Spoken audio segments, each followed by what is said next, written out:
Two branches diverged in Git. And sadly, I could not commit to both. So I merged the branch less traveled by.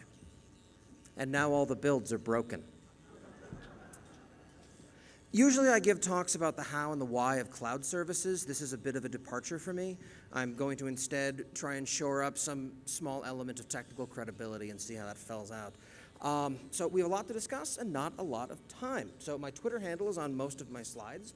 Please feel free to tweet at me. I'm always thrilled to get questions, including but not limited to, what is the matter with you? Okay, let's talk about Git. I'm going to start with a promise that no matter who you are, you're going to learn something today about Git. It doesn't matter if you have never touched Git before, great, we got you. If you wrote part of Git, great, you're about to learn exactly how I mistreat your baby. Just one thing I want to call out before I get started. I'm about to call out a lot of silly, ridiculous, stupid mistakes you can make in Git. And every single one of these I made myself in production. So generally when you screw up, owning it is great. My approach is to build a talk out of it and own it very publicly. Okay, so let's start at the beginning. Who here uses Git? Okay, effectively everyone. Awesome. Who wishes that they used Git? Okay, a couple people aspirationally. Awesome. Who's raising their hand because they're paying attention to their phone and want to look like they're engaged? Good, good, good. Awesome. So Git is, at its heart, something that tracks changes to files and folders over time. It helps us collaborate with each other. And it's very simple at its heart. It's not complex, which is invariably why in these presentations, the next slide looks something like that, which is about as clear as mud. And the reason that it is that way is because there's an elephant in the room. Let's introduce it. No matter who you are, Git makes you feel dumb.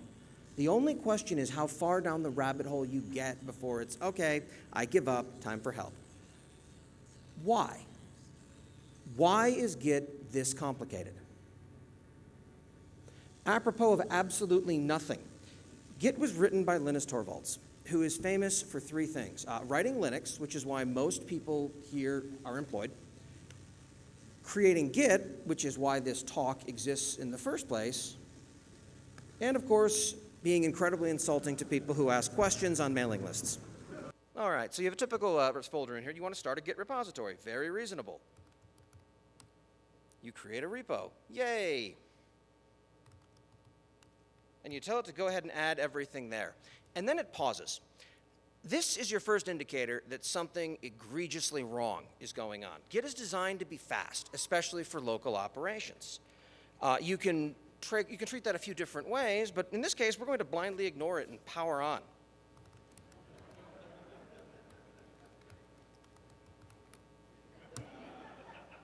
And now it tells me that, yes, I've successfully managed to commit an entire CD image for Ubuntu to my Git repository. Awesome. You can commit large binaries to Git. You can commit atrocities with Git. It's lovely. So yeah, we see there's now 173 megs living in the .git folder. Well, that's not great. That's not going to be a good experience for anyone who has to pull this down. So cool. We can go ahead and remove it.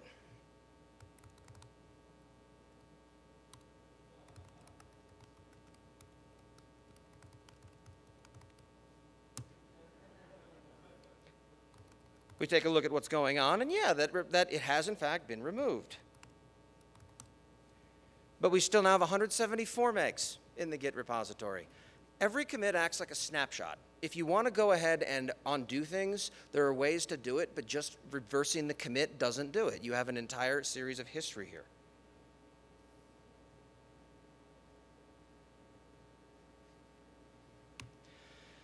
In the event you actually want to go ahead and store large binaries in Git, there are a couple of ways to do it. Git Annex is written by a guy named Joey Hess, and Git LFS is released by GitHub, which I'm told that's how it's pronounced. Most people say GitHub, most people are wrong. So this is designed to solve the problem of storing large binaries, usually by having a pointer to where the object itself lives, rather than shoving it into your code. Now, most of us don't commit large binaries to Git after the first time, and we are, however, often committing things that we shouldn't be, like secrets. You see stories of breaches where people commit API keys, where they commit credentials that shouldn't be there.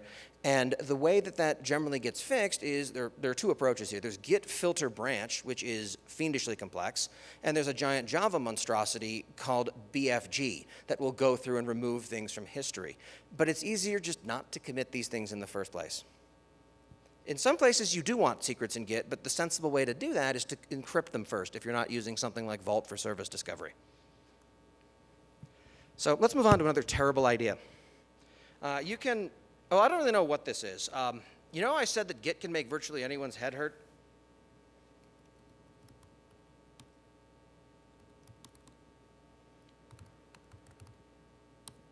So I create a Git repository. Very typical. It creates a .git folder in this case. Oh, you're right. It would still work here, but that's all right. We should be at least technically correct. Whoop. Typing in front of an audience, it's awesome. It's like multiplayer notepad, yes. All right.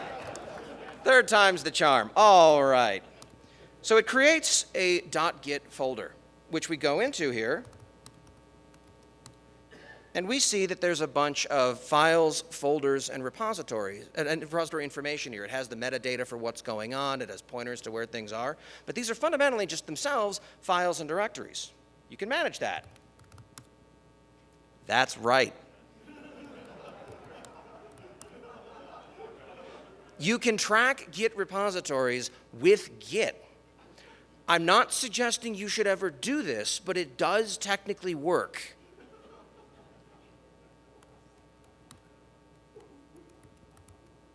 Give one more demo for you since you were patient with that one. All right. So you ever start doing something like this? And then you stop because you don't know what git command to use because basically none of us have this in our head. So we go and find out what the right command is. Usually that means we go and we look it up somewhere, and then I indulge my favorite form of writing code, copying and pasting directly from Stack Overflow because I am a full Stack Overflow developer. That's why we call it that. And then we come back and do that. Let's say it's status for a second. And it tells me, hey, git is not a git command. Awesome.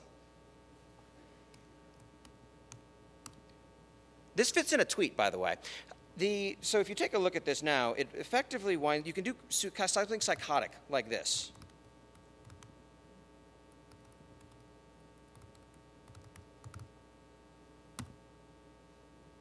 And then not mistype it, but that works out well. There we go.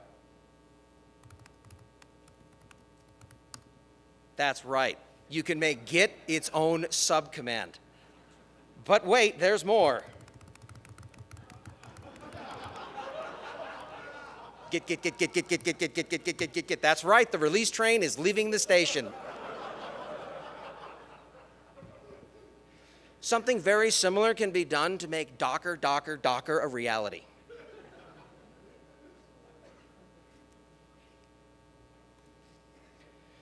Now, you can build in aliases inside of Git, but that doesn't often go far enough. You can sometimes call Git commands from shell itself. So you can set aliases in your .zshrc or your bash equivalent thereof. Now, why in the world would I want to do this? Great question.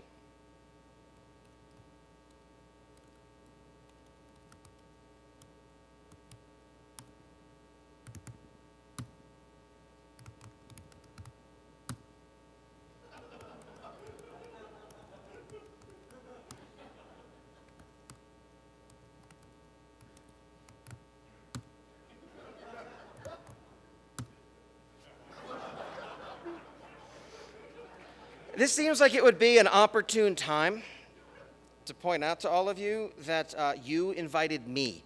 This says more about you than it does about me. Just think about that for a minute.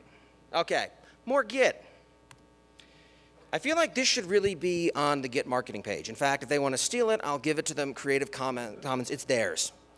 We've all heard about rebasing master and then force pushing, the fun game that everyone in the office can enjoy. What it does is it changes history for everyone so that everyone else is completely screwed because they aren't working on what they thought they were working on. It's great. You know, they say a group of crows is called a murder because they have probable cause. Yeah. A group of whales is called a pod. That's right. A group of developers, it's called a merge conflict. There's a reason. My history is in ops. I don't generally have time for that. So I use this because it's simpler.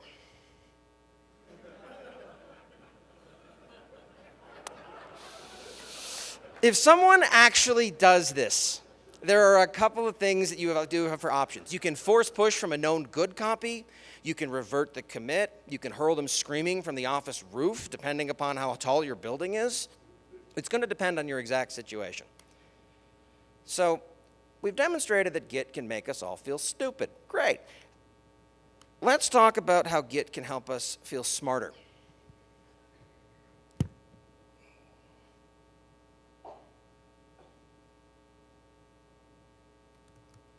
Bye, dog.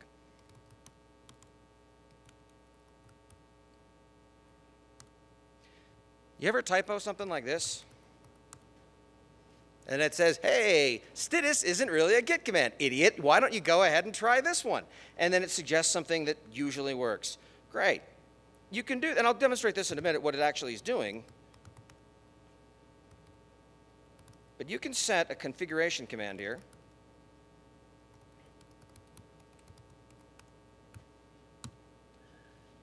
And then run the same thing. It tells you that, warning, the thing that you just called doesn't exist. It thinks this is what you're going to do in 0.8 seconds. Let me know if you don't want me to do that thing. And that's awesome. Let me put that command up there. So git config has 3 different places it can stash things. Global, which means it lives somewhat not expectedly in your in the git config file that lives in your home directory. There's a system level flag that puts it in etc git config, which no one expects anything to live in. Hilarious place to screw with people in production. Or by default, specific to the repository you're working on. And that's awesome. Incidentally, the autocorrect command is what, the help.autocorrect is what it's setting. 8 is tenths of a second that it'll wait for you to frantically hit Control-C before it destroys something you love. You can also set it to 80, for example, and have an 8-second pause while you sit there and think about what you did, the weight of shame, as it were. And that's awesome. But sometimes it doesn't get it right. It's only one answer is going to apply here. If you type in git C and then stop, it's going to sit there and pause and not know what to do because it could be git config, it could be git commit, it could be 4 other different things. So I have another tool that I like to use in this context as well.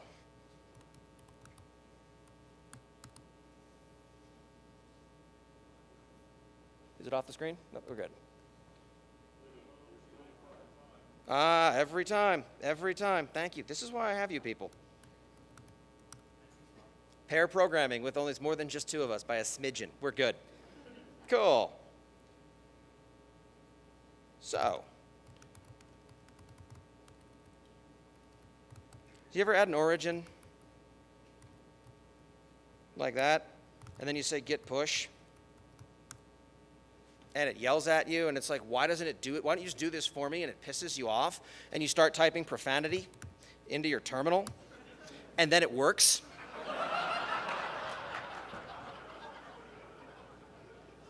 Incidentally, this is not just a simple wrapper.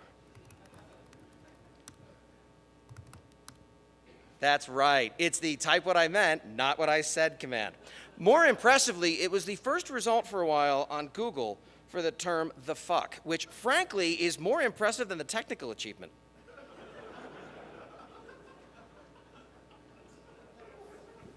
Okay, humor aside, I do have a couple of legitimately useful tools that I do want to demo today. So I've been a manager on and off for a while, and have you ever noticed that sometimes management tends to present as semi-intelligent squirrels looking around desperately for something shiny? Yeah, sometimes. So at one of the companies I worked at, I had just come in there and I needed something to be, let's call it visually impressive. The problem is I hadn't been there for more than about 20 minutes. But I did have a spare monitor near my desk.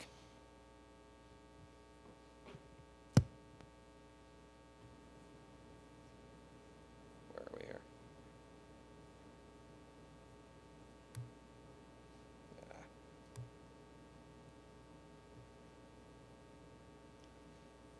Computers are just the worst, aren't they? There we go.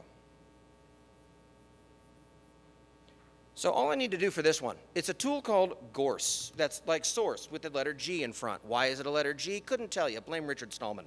But what you can do here, if needed, CD into a repository, and it starts playing a video automatically. What it's doing is it goes back through history.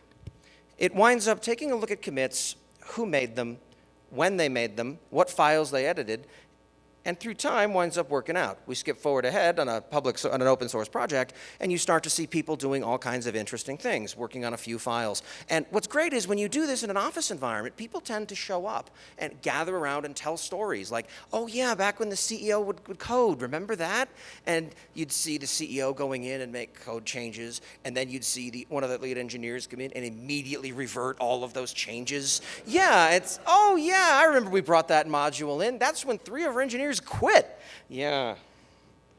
But it's fun, it's entertaining, it's low effort, and it does provide interesting stories and visibility into things. This does tend to work better on projects that are larger in terms of files instead of one monolithic file, but we can't have everything. That tool was called Gorse, G-O-U-R-C-E. There'll be a link at the end for all of these things. So don't worry, we will get there.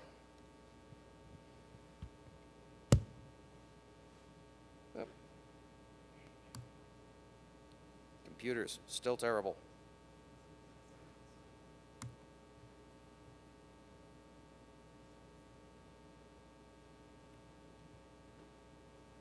There we go. Okay, survey time. Anyone here have more than one Git repository that they care about? Look around. If you see someone not raising their hand, they probably work at Facebook. Home of the monolithic repository. It really sucks sometimes when you're dealing with a bunch of different repositories and you realize that when you get on a plane, for example, and you build out and try to work on something and you don't have the latest commits that you wanted, and you really needed them to get something done. So great, how do you do that? No one wants to wind up manually going into 400 Git repositories and working on them. So Mark Atwood, current and past and possibly current director of open source at HP Enterprise, last time I checked, had a good solution to this where he posted it. Effectively what you do is you build a loop in Bash to find the Git repositories inside of your various directories. You iterate over it, you fetch the latest changes in every repository's parent, and oh look, half the people here are asleep because this is terrible. It's awesome except for the part where it's shitty to remember and type out every time you need to do it. So I might do something like this once, but I'm not going to play this game every time. So I tweeted back at him. Oh, there we go. Good Lord. I'm losing it. Good Lord. So yeah, there we are. Skip 2. So I took the same loop, but instead of doing the same thing, I just wound up replacing what's inside of it to run an MR register. And at that point, you're just an MR fetch or an MR update away from what you needed. And he tweeted back saying it was awesome. And the reason I bring this up is not entirely for self-aggrandizing purposes, but rather to point out that this is a guy who's forgotten more about writing code than I'll ever know. And wow, he didn't know a thing that I happened to do. We're all learning. And it never hurts to just ask people when you run into a problem. Very few problems that we see in the day-to-day world tend to be of the form that it's unique to us. Everyone works with Git, everyone struggles with it, so if you're not sure, ask someone. And everyone here knows something that if they were to get up here on stage would be a holy crap moment for most of the audience. But we think that because we know it, everyone knows it. It's not true. Okay, let's talk about what MR is and what it does, or my repos after the rebrand. They changed the name to make it easier to find in a Google search, but I still haven't caught up with that yet. They've taken the one hard problem in computer science of naming things and made it worse by renaming things. Awesome. So step one, you run mr register inside of each repository that you care about. You can do it with loop like I did and automate. You can do it once. But by and large, you only have to go through it once. What this does is it builds out an mr config locally. Then you just run mr update, and you'll watch as it iterates through all of the repositories that you find yourself caring about. You can do it includes as well, like you can with other projects. Include a link to a location of a different file, so you can have like all of your work stuff living in one mr file and so on and so forth. So on your personal laptop, you may not necessarily want to have production code checked out. Who knew? It turns out laws. So generally avoid that. On the other side of the coin, though, you may want to have your vimrc file, your dot files, all living in the same place. Same model. It's also worth pointing out, is J. Paul Reed here? Smart, very nice, thank God. Last time I gave this talk, it was the time I met him. He had just given the keynote at DevOpsDays Tel Aviv. And I had something like this up there, and there's this, everyone's smiling, and yeah, this is a great talk. And there's this one surly guy sitting there with a Perforce mug, sitting there drinking, just glaring at me. And that's how I met J. Paul Reed. He is the last Perforce customer. Now, Perforce is not on the list here, but patches are welcome, which is open source speak for go away, kid, you bother me. The third step, as with almost anything else, is to pass it on. The reason I know about this is because someone mentioned it to me in passing when they saw me sitting and struggling to manage a bunch of repos at once with crappy for loops. This is a difficult thing for people to get, but it helps to evangelize the things we use, the things we love. I mean, Kubernetes nails this. It's like the opposite of Fight Club. The first rule of Kubernetes is never shut the hell up about Kubernetes.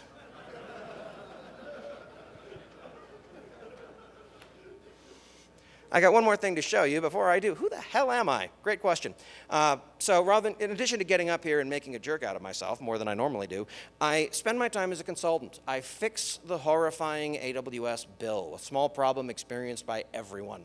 It's awesome. It takes me different places. I'm also heavily involved in the open source community. I'm one of the community lead for the open guide to AWS, the 10,000 tips and tricks that your buddy would tell you if only you'd thought to ask before you got wound up in hell.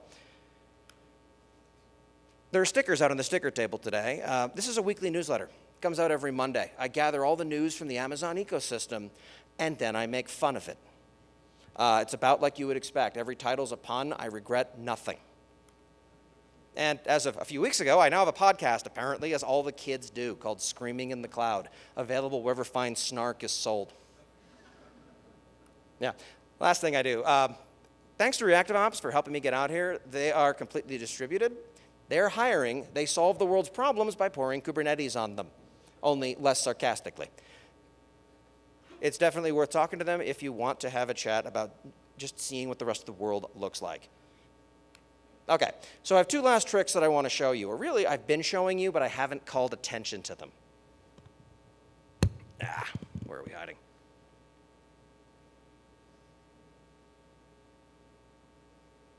Yeah, we'll go here.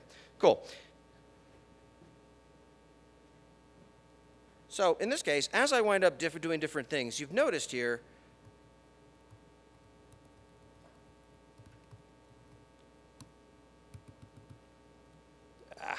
computers, still terrible, as it turns out. Cool. You'll notice that the check mark next to that's the word master keeps changing. It also tells me what branch I'm on. It'll tell me how far ahead, how far behind I tend to be. When I've made a commit, it'll tell me whether or not I'm tracking upstream. There are a bunch of different prompt tools for this, but since I started using this, it turns out I make far fewer hideous mistakes in production, and it's the sort of thing, oh yeah, I'm on master, maybe I shouldn't force push this one or rebase everything. It's one of those visual cues that helps get out of your way. This is for ZSH, I'll have a link to it in 2 slides, but it's probably worth pointing out that find one that works for you. Don't try and ape other people's configs. One other thing, I haven't really been typing Git all this time. It's alias to hub. Hub is a wrapper from GitHub that wraps around native Git for anything it doesn't understand. But now I can type in things like git browse, and it pops up the repository site on GitHub. I can git pull request. It winds up building and forking its own thing for me. It winds up making the workflow a lot easier. And you can teach it about GitHub Enterprise. I think most of the major GitHub competitors all have something very similar for this. But if you find yourself constantly swearing at the various Git platforms you're using, take a look at this. It's also funny to see in some respects because you wind up in this world where we have this great distributed thing, and now we're going to centralize it in one service that might go down from time to time. It's great. We more or less have taken an amazing solution and brought it back to the same problem. So people have been asking for links here as far as what we're talking about. I think we have a couple of minutes. If people have any questions, I'll put this back up in a second. I'll let people finish taking the first round of photos first. There we go. Cool. I am thrilled to take questions as well, but just a periodic reminder of 3 things that are not questions. Calling bullshit on the entire premise of my talk, while in many cases very prescient, is not a question. Neither is a rambling, pointless story. And if you work at Google, I feel the need to remind you, your resume is never a question. Okay, questions. Well, I put this up. Hey, there we go. We have the squawk box somewhere. You took my toys away. Yeah.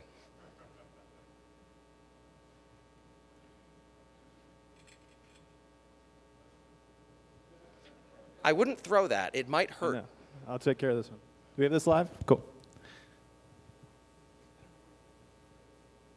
Hey, that was fun. Thanks. So we do a lot of pair programming, and whenever I go to somebody else's station and they have a bunch of aliases, it's actually one of the most frustrating things. So yes. Do you recommend that teams do norming sessions or vote on, the conventions of how they would like to work together with these kinds of tools? Or how do you facilitate that? Great question.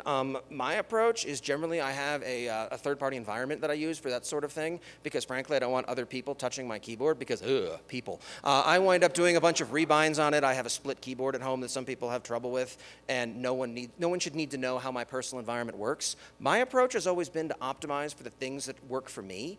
And if I need to pair with someone else, I'll throw a tmux or screen session on some box somewhere that's normal. Corollary to that, I don't inflict my nonsense on machines that aren't mine, be that in dev environments, staging environments. This is just my own laptop's approach to things.